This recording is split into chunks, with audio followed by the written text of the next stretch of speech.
तो फाइनली बच्चों आप लोगों का ये फ्लेमिंगो पोल्ट्री का आप लोगों का सेकंड पार्ट आ चुका है। यदि आप लोगों ने इसके पहले वाला पार्ट नहीं देखा है तो जाके आप लोग उस पार्ट को भी देख लीजिएगा, जिसमें हमने कुछ क्वेश्चंस आप लोगों को पहले बता चुके हैं। पहले 10 क्वेश्चंस आप लोगों को बता चुके थे, ठीक है। अब अपन लोग यहाँ से आगे के सारे क्वेश्चंस को देखने वाले हैं। इसके पहले हमने एक आपको लेटर का भी वीडियो दिया था, तो आप उस लेटर के वीडियो को काफ़ी अच्छे से कर लीजिएगा। और साथ ही साथ हम आप लोगों को बता देते हैं कि आप लोगों ने अभी तक जितने भी क्वेश्चन आंसर्स हमने शेयर किए हैं फ्लेमिंगो कोर्स के हो गए, विस्तास के हो गए, उनको जरूर देख लीजिएगा। आपके पेपर में वही क्वेश्चंस आने वाले हैं, ठीक है। तो चलिए वीडियो को स्टार्ट करेंगे। और ये अपना नया यूट्यूब चैनल है, तो आप लोग इसको ज़रूर सब्सक्राइब कीजिएगा। इसमें आपको एक से एक बेटर कंटेंट देखने को मिलने वाला है, ठीक है। और आप लोगों को कल मॉर्निंग में एक ग्रामर का भी वीडियो मिलेगा, सेक्शन ए का भी वीडियो मिलेगा, जिसमें हम आपको नोट मेकिंग और पैसेज करना बताएंगे कि आप कैसे करने वाले हैं। सब कुछ आपको अपने यूट्यूब चैनल पर प्रॉपर कंटेंट देखने को मिलेगा, तो चैनल को सब्सक्राइब कर लीजिएगा।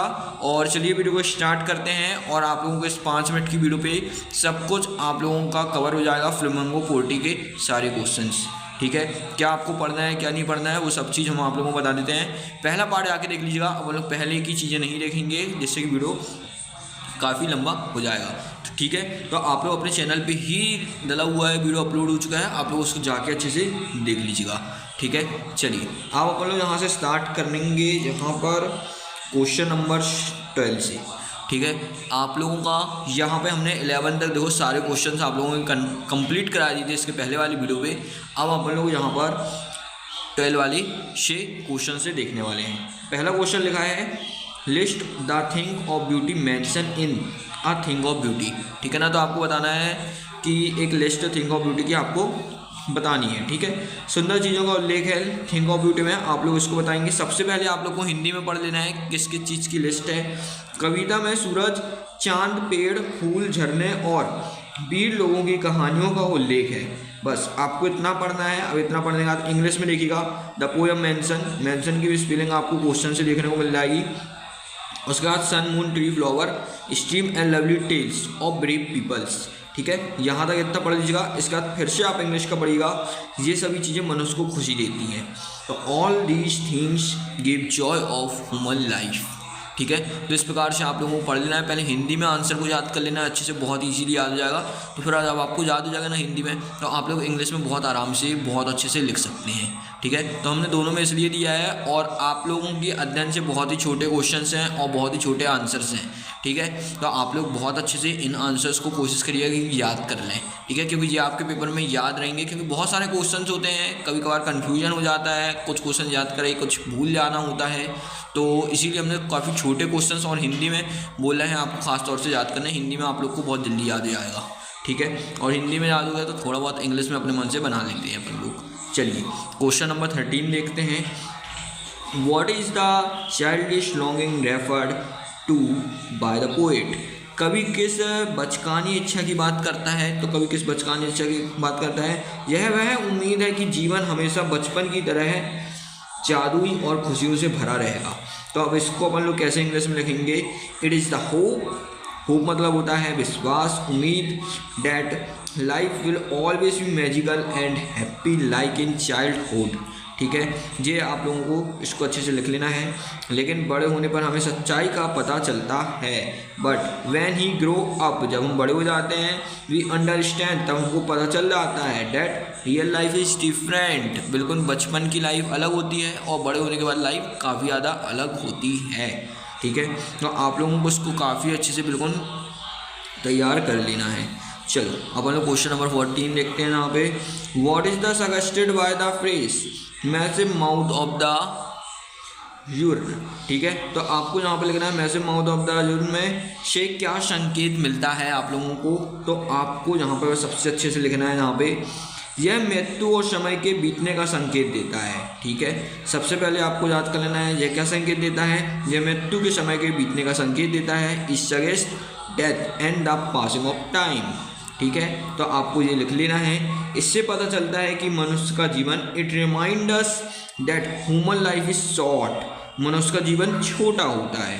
इससे पता चलता है हमको दो चीज़ पता चलती हैं, एक मृत्यु और समय के बीतने का संकेत पता चलता है, और फिर दूसरा पता चलता है कि मनुष्य का जीवन छोटा होता है। It remind us that human life is short, ठीक है, लेकिन कला लंबे समय तक बनी रहती है, ठीक है ना। कला को अपन लोग इंग्लिश में क्या बोलते हैं, art and history remains for long time, ठीक है। इस प्रकार से आप लोगों को लिख लेना है, ठीक है। अब हम यहाँ पे आप लोगों को कुछ सेंट्रल आइडियाज़ बता देना है। आप लोगों को पोएम्स के बहुत सारी सेंट्रल आइडियाज़ हैं, लेकिन आप लोगों को 3 से 4 ही सेंट्रल आइडियाज़ अच्छे से तैयार करने हैं, ठीक है। तो सबसे पहला आई थिंक ऑफ ब्यूटी, जो कि आप लोगों को बहुत ज़्यादा इंपॉर्टेंट है, ठीक है। तो आप लोग इसको अच्छे से ज़रूर तैयार कर लीजिएगा।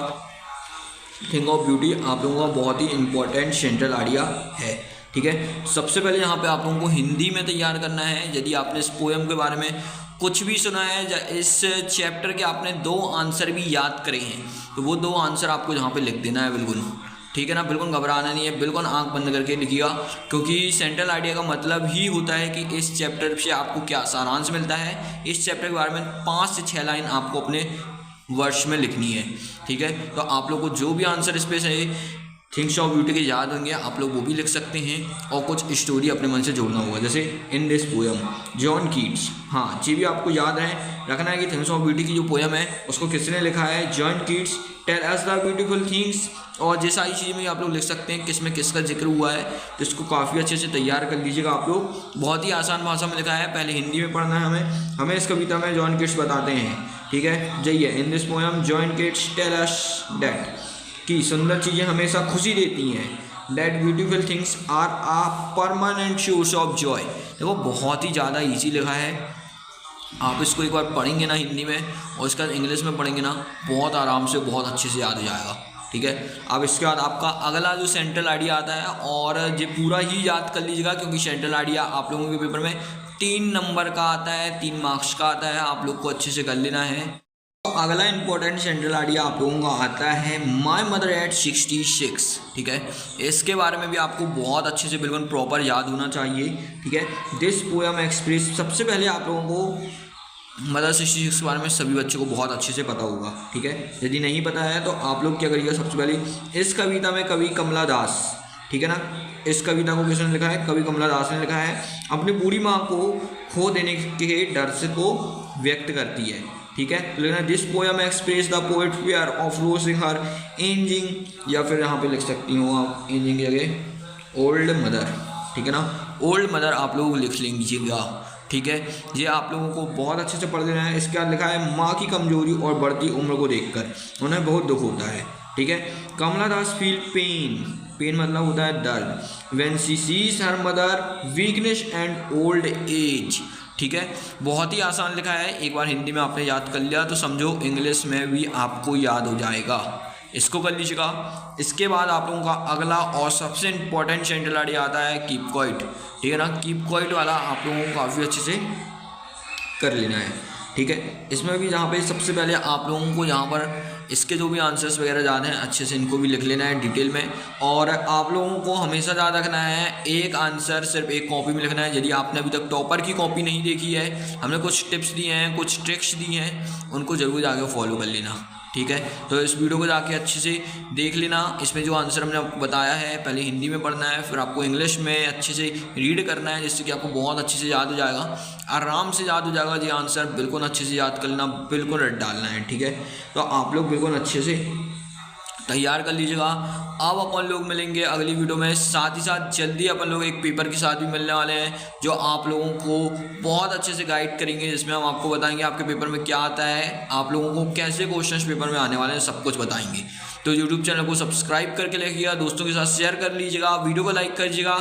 मिलते हैं अब अपन लोग अगली वीडियो पर।